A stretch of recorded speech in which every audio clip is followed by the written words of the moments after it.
Хүн амын төвлөрлийг сааруулж хөдөө орон нутагт тав тухтай эрүүл амьдрах орчныг бүрдүүлэхийн тулд төр иргэдийн хамтын оролцоо чухал. Тухайн орон нутгийн уур амьсгал, газар зүйн байршил, жижиг дунд үйлдвэрлэл зэрэг олон хүчин зүйлсийг харгалзан дэд үтцийн шинжилэл, дагалдах бүтээн байгуулалтуудыг үе шаттайгаар хэрэгжүүлдэг. Бүсчилсэн хөгжлийн загвараар орон нутагт цогц төлөвлөлтийг эхлүүлж буй дотоодын сайн жишээ болон хамтарсан төсөл хөтөлбөрүүдийн гүйцэтгэлийн явц үр дүнтэй биечлэн танилцахаар улсын их хурлын дарга Зандан шатар, Говь Алтай болон Баянхонгор аймагуудад ажиллалаа.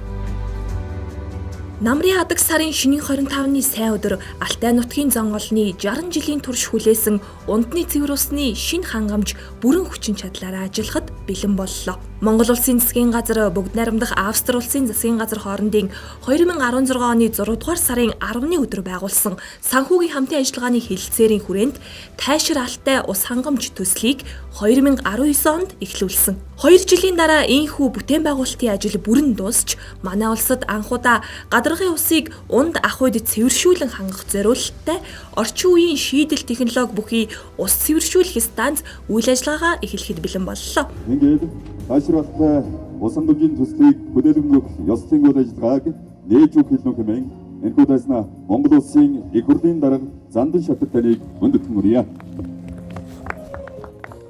Алтайчуудыг цэвэр усаар хангах энэ төсөл өнөөдөр хэрэгжиж бодтой эхэлж одоо усны шугамаа нээх гэж байна. Энийг сүүн цацал өргөж одоо нэг улаан туус хайшлахгүйгээр шинэ маягаар нээлттэй хийж зохион байгуулж байгаа явдал бас онцлог болж байна. Говь Алтайчууд бол элэгцэс дотрийн өвчийг өндөртэй байдаг нь кальц магний харьцаа алдагдсан хужир жохойхтой юм чанарын шаардлага хангахгүй усаар одоо өнгөрсөн 60 жил хангаж байна гэж томоохон асуудал болсоор ирсэн.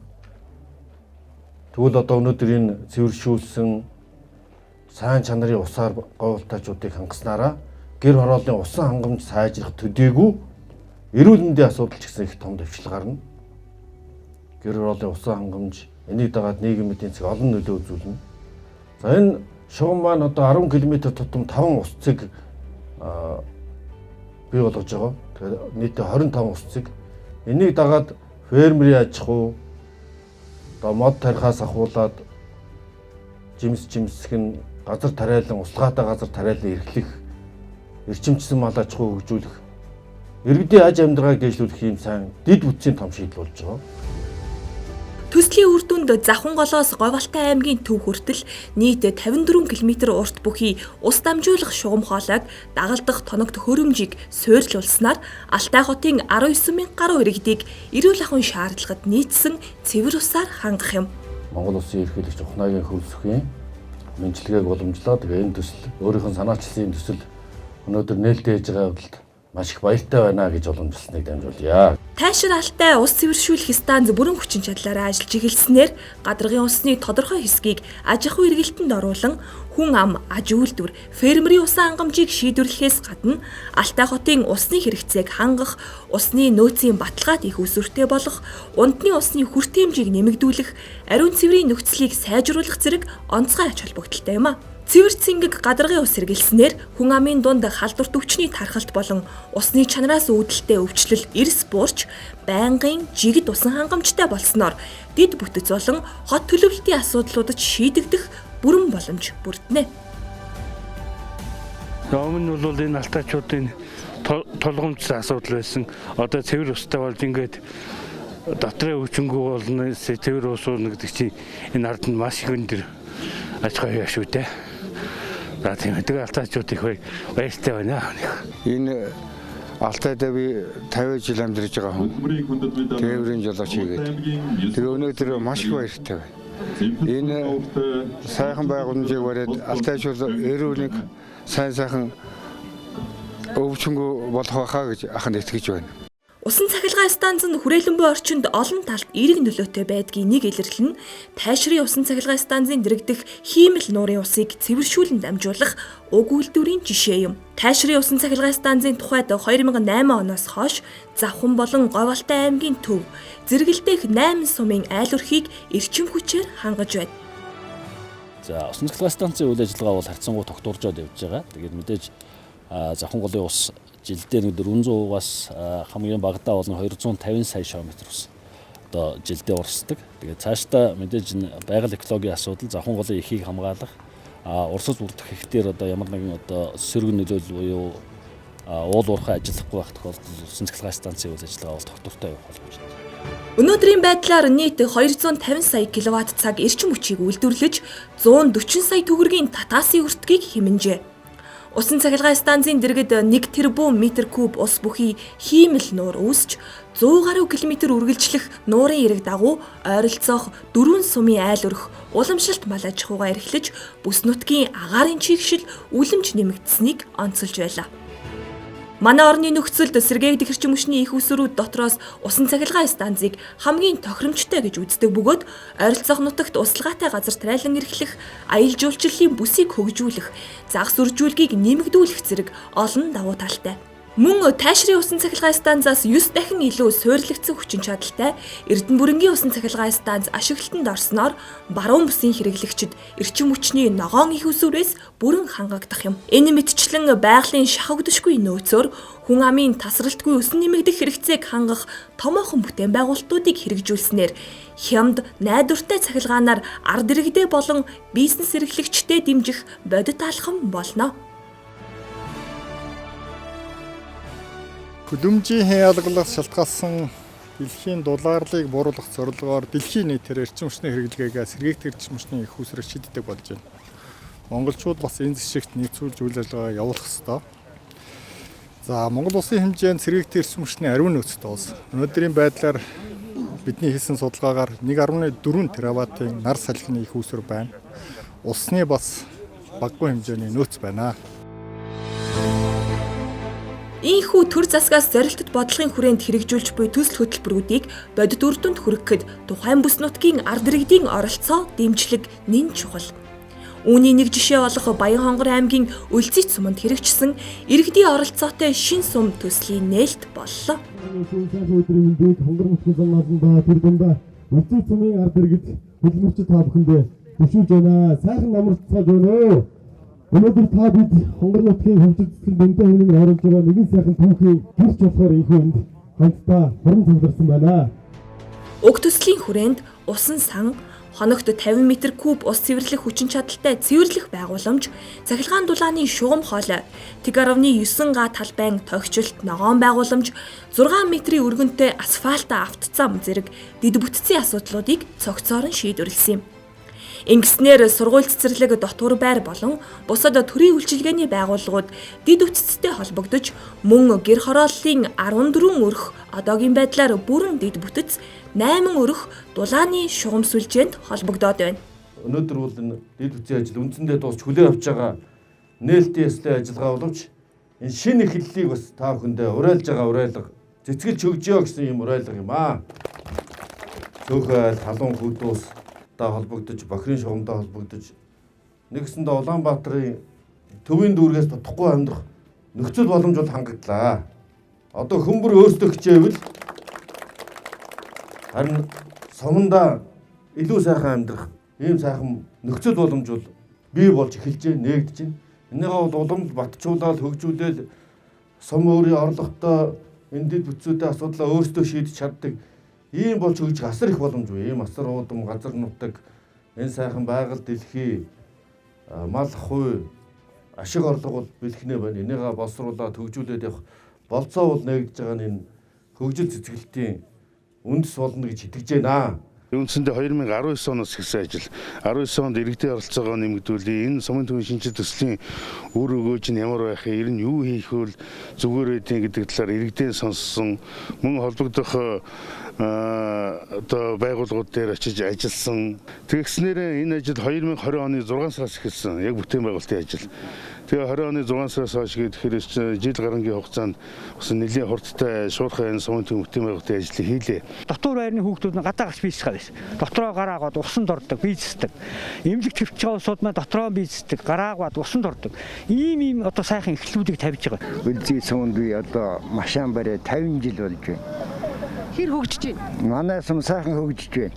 Аливаа бүтээн байгуулалтыг хийхдээ ерөнхий зургаас эхлэн үйл ажиллагааны бүхий л явцад оршин суугчдын санал шүүмжийг тусгаж хамтарсан хилцүүлгүүдийг үр дүнтэй зохион байгуулснаар иргэдийн оролцоотой хот төлөвлөлтийг шийдэх бүрэн боломжтой юм. 2019 онд энийг маш ингээд 4 метр сунгаад энэ 4-3-4-тэй 3 тавьтыг. Тэгээд энийг одоо ингээд бариад энэ дотор угаалтуурын суултуур байна. Монтаж, монтажнуудыг хийгээд нэг 4 Одоо халаалт авцсан ба шүү дээ. Янзын алч шүү дээ. Одоо ингээд усны янзын Энэ усаа тэгээд шинжээ усандаа орчин. Усан болохоор тэр нэг оюун бойлоо тавьчаад тэгээд хэрэглээний халуун ус байна. Энэ эндээсээ халуус авч болж байгаа юу? Энэ парнаас эндээс нөгөө апуун гоо энэ хий авахчтай нөгөө хүсэл учраас хий авах. Танах уу? Зөв. Танах төгсгөл юм байна те. Сумандаа ингээл одоо сайхан хотын гэрээр алаас илүү байна шүү дээ. Тэг янзын сайхан одоо залуу хүмүүс бид нэр чи одоо гэсэн тогттой орчинд амьдраад ажиллаж амьдарч байгаа гэдэг чинь бас одоо хаас нэг одооны залуучууд төв бараад ажиллах гэсэн хүсэл сонирхолтой байгаад байдаг шүү дээ. Бидний хувьд одоо яг энэ иргэдийн оролцоотой шинэ сүм төслийг одоо сумдаа ингээд танаас наашлаар ингээд хийж маш их баярлж байгаа залуу хүмүүсээ Цаашид иргэдийн оролцоотой шин сум төсөл илүү системтэйгээр өргөжин сайжирч 21 аймагт бүрэн хэрэгжинэ. Дид бүтэц бүтээн байгуулалтын ажлуудаас гадна орон нутгийн иргэдэд оюуны хөрөнгө оруулалт болох үйс хүүхэд залуусын оролцоо манлайллыг дэмжсэн зорилттой хөтөлбөрүүдийг хэрэгжүүлж байна. Улсын их хурлын даргын ивэлтээр орон даяар зохион байгуулагддаг номын баяр энэ удаа Алтай хотноо болсон юм. Монголын үе үеийн сонгодог зохиолууд дэлхийн түүхэн дэх шилдэг бүтээлүүдийн дээжээс твэр дүүрэн авч яваа хүүхэд залуучууд говьалтай номын баярын үеэр олон харагдаж байв. За өнөөдрийн хувьд бол Покемоны, за дижитал минимализм, еврей хүмүүсийн боловсрол, за жаргалтай болгох зориг гэсэн номнуудыг худалдааллаа. Одоо орчин үеийн залуучууд бол сэтгэлгээний хувьд арай өөр болсон байна. Тэгэхээр одоо ном уншиж байгаа залуучууд бол эргэн тойронд айгүй харагддаг болсон байна. За миний хувьд ч гэсэн ном унших дуртай. Бид хоёр бас хоёулаа ном уншижээ. Фэнтези одоо үлээдэг номын баярыг танаа Монгол зохиолчдын номнууд аа. Дижитал энэ ямар монгол ном болсон бэ? Нөгөө өөрийнхөө ажил мэргэжилтэд зориулаад би өөрөө багш юм ахгүй. Тэгээд өөрийнхөө ажил мэргэжилтэд. Юуны багш юм? Би өөрөө хөгжмийн багш. За ямар мөн. Төрийн хошоо шагналт, нэрт зохиолч Лодой Дамб, хөдөлмөрийн баатар зохиолч сэтгүүлч Төдөв, нэрт яруу найрагч Цэдэн Дорж гээд утга зохиолын салбарт үнэтэй хувь нэмрээ оруулсан сэхэтнүүд энэ нутгаас төрөн гарсан байдаг. Хүмүүдэд оюутан автоочууд тааварлаа. Энэ өдрийн амар амгалан яалтан мэдчихье. За намрын ядаг сарын ширээ 25-ны энэ бэлэгдэн бүлтэй сайхан өдөр намын хур Алтай хотод бууж байна. Оюунлаг автоочууд эрдэм мэдлэг оюун охоор Монголдоо төдийгүй дэлхийд хаагддаг.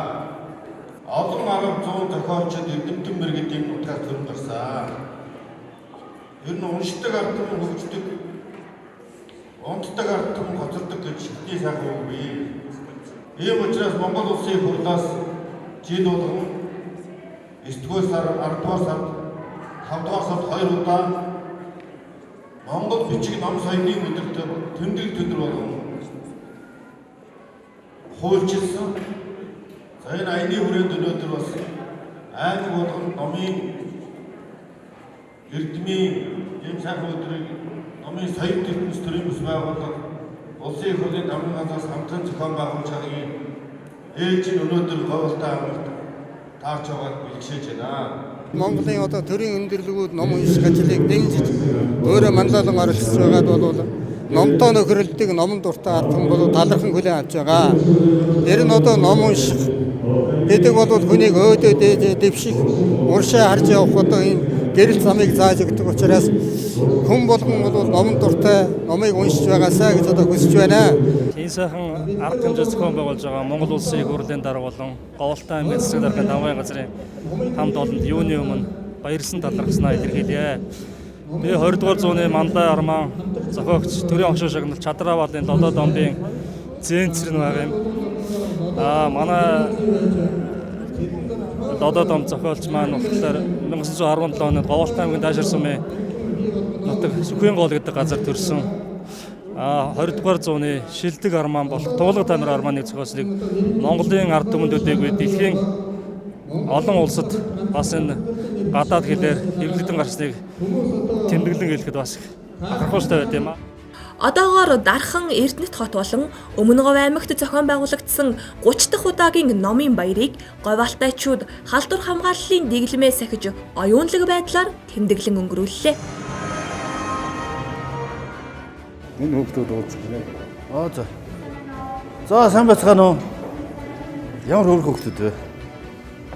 Монгол улсын өнцөг булан бүрээс өөр үзэл бодол, хүсэл сонирхол, мэдлэг чадвартай 90 хүүхэд тулгамдж буй асуудлуудын хүрээнд хамтдаа суралцж, мэтгэлцэж, шүүмжилж, өөрсдийн оролцоотойгоор ирээдүйн нийгмийг бүтээлцэхийн тулд өсвөрийн парламент хөтөлбөрт нэгдсэн.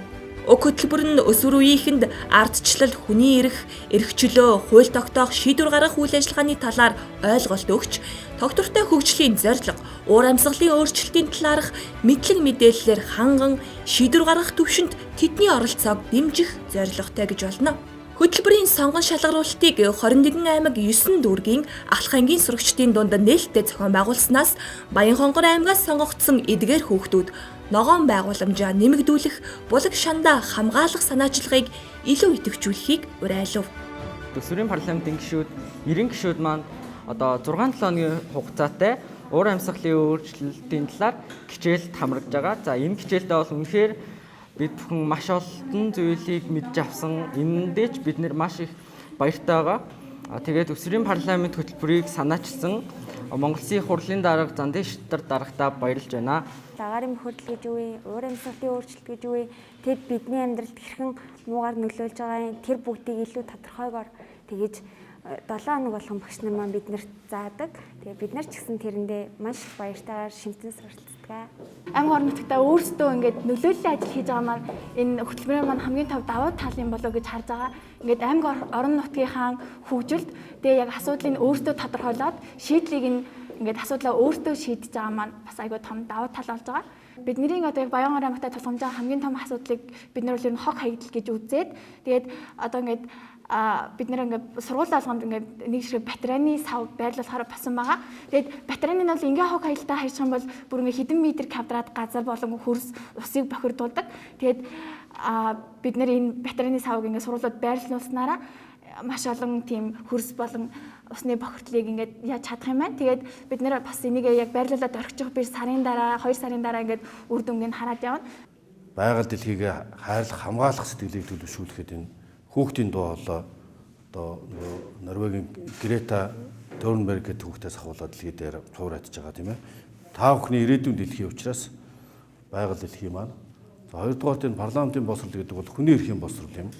Бусдын эрхийг хүндлэх, хайрлах, хүнийг хайрлах сэтгэлийг ингээс төлөвшүүлэхэд энэ парламентын боловсролын өсвөрийн парламентын хөтөлбөрийн зорилго чиглэгдэж байгаа.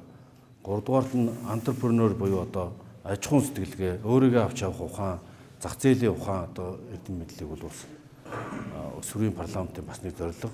Зах зээлийн нийгмийн үед юмхнаар юм хийж чаддаг одоо хөдөлмөрийн хичээл гэж байдаг байсан хуучин тийм ээ. Орчин үед бол entrepreneur аж ахуй бизнесийн ухаанч гэж нэрлэж байдаг. Энэ хийж бүтээх ухаан юм да бүтээлч ухааныг ингэж суралцж түгээн дэлгэрүүлэхэд хамгийн гол нь энэ парламент арчилсан шударга ёс, хууль дээдлэх ёс, хүний эрхэд суурилсан ийм иргэнийг төлөвшүүлэх явдал бол манай хүмүүнлэг арчилсан иргэний нийгэм ирээдүй юм. Хүүхэд залуусын оролцоог бүх шатанд бодитоор дэмжиж, зөвлөлдөх ардчлалын зарчмаар тэдний дуу хоолойг шийдвэр гаргах төвшөнд хүргэснээр бүтээлч сэтгэгүйтэй парламентын боловсралтай шинийг санаачлагч хойч үеийг бэлтгэн гэдгийг улсын хурлын дарга онцолж байлаа. Хөдөө орон нутагт хүссэн мэргэжлээрээ суралцсан хувийн бизнесээ өргөжүүлж, эрүүл тав тухтай амьдрах боломжийг эргэн бүрт олгоход төр засгийн бодлогын хэрэгжилт чиглэдэг. Энэхүү хот төлөвлөлтийг орчин цагийн амьдралын хэв маягт нийцүүлэн, хүрээлэн буй орчинд ээлтэйгээр харилцан санал туршлах солилцож хэрэгжүүлэх учиртай. Нийт 36 мянган хүн амтай Баянхонгор хотыг тэлэх зорилго бүхий шин суурьшлийн бүст хийгдэж буй бүтээн байгуулалтын ажлын явцтай улсын хурлын дарга Зандан Шатар танилцж орон нутгийн иргэдтэй ярилцлаа. Өнөөдрийн байдлаар шин суурьшлийн бүсийг эрчим хүчний системд холбож 14 ортой эмнэлгийн барилга болон 640 хүүхдийн сургууль цэцэрлэгийн цогцлборын барилгыг олон улсын стандартаар барьж улсын комист хүлээлгэн өгөхөд бэлэн болжээ. Мөн 1700 айлын орон сууцны барилгын ажлыг энэ онд 100 айлын 2 блок орон сууцаар эхлүүлснээс гадна ингийн сүний үйлдвэр 1000 тонны мах ногооны зойрын ажлын явц төлөвлөгөөний дагуу үргэлжилж байна. Бүтээн байгуулалт болгоныг олон улсын стандартад нийцүүлэн он удаан жилийн ашиглалтыг тооцоолж хөдөө сайхан амьдрах боломжийг бүрдүүлэхээр хичээн зүтгэж байгаа нь сайшаалтай байгааг их хурлын дарга онцоллоо. За сайхан намартгаж гинөө. Сайхан нарлаг өдрийн мэнд хүргэе. Түүнчлэн аймгийн төвийн айлууд нэг стандарттай ижил загварын хашаагаар жигдэрч эргэн тойрноо моджуулж эхэлсэн бөгөөд энэ намар гэхэд 3000 мод тарьжээ. Цаашид соёл амралт аялал жуулчлалын бүс, оюутны хотхон, дотоодын үйлдвэрлэлийг нэмэгдүүлэх байгууламж зэрэг нийгэм эдийн засгийн өргөөж бүхий төлөвлөгөөт ажлуудын талаар холбогдох хүмүүстэй санал солилцов. Одоо энэ жил бол юу хийсэн бэ гэхээр ямар ч байсан бүх гашаагаа шинчилсэн. Бүх услгааны системийг бүгдээр ингээд шинжилээ сайжруулсан. Яг энэ бол манай энэ яг ой зурвалж яг 10% тогтмол тавьсан байхгүй яг услгаан дээр хариуцуулаад тэгээ яг одоо энэ колонкоос наашаа бол ерөөсө бүх нөхний мод бол яг 100% ургалттай байж байгаа юм. 100% ургалттай. Тэгээ одоо яг энэ хүртэл ингээд тавьсан юм байна. Иргэдийн оролцоотойгоор орон нутагтаа гүйцэтгэж буй бүтээн байгуулалт төсөл хөтөлбөрүүдийн үр дүн тод гүйцэтгэл ил байгаа олон жишээ бийж төсвийн мөнгийг үр ашиггүй зарцуулж 8 жил болоход ашиглалтанд ороогүй 5 дугаар сургуулийн барилгын асуудлыг энэ удаа хүндсэн юм. Баянхонгор суманд анх 2013 оноос гүйцэтгэлийн ажил эхэлсэн 960 хүүхдийн сургуулийн барилгын бодит нөхцөл байдалтай улсын хурлын дарга Зандан Шатар, барилга хот байгуулалтын сайд Мөнхбаатар, боловсрол шинжлэх ухааны дэд сайд Ганбаяр нарын хамт танилцж гүйцэтгэгч Их Наяд хөгжил компани удирдлагаас ажил сунжирсан шалтгааны талаар тодорхойлсон юм. Энэ цонх мохын энэ төрс. Энэ дандаа ингээ ажилтаа буруу яхаар л энэ цонхруу чинь аюул олон цонх гарсан байна. Нийт хөрөнгө оруулалтын санхүүжилтийн 95% буюу 5.4 тэрбум төгрөгийг гүйцэтгэгч компанид олгосон ч чанар стандартын шаардлага хангаагүй ашиглалтанд орж амжилгүй зарим хэсэгтээ илэгдэлд орсон байлаа. Улсын төсвийг үр ашиггүй зарцуулж олон 10 хүүхдийн эрх ашгийг хохироож буй хүн бүртээ хуулийн хариуцлага тооцох ёстойг энэ үеэр анхааруулв. Одоо 9 сарын 1-нд хүүхдүүд хичээлдээ явах гэсэн сургууль одоо ингээд 8 жил ингээд цаадж байгаа гэдэг чинь нийтийн эрх ашиг төдийгүй олон хүүхдийн эрх ашиг энэ ковид цар тахлын үеч гэсэн улсын төсвийн хөрөнгө оруулалт ингэж үр ашиггүй гацаа зарцааж байгаа асуудал чинь юу гэж ойлгох вэ? Одоо энэ прокурор ойлгохтой тэмцэх газрын чинь ажиллаж байгаа маань би дуудчихлаа. Одоо энийг шалгуулна.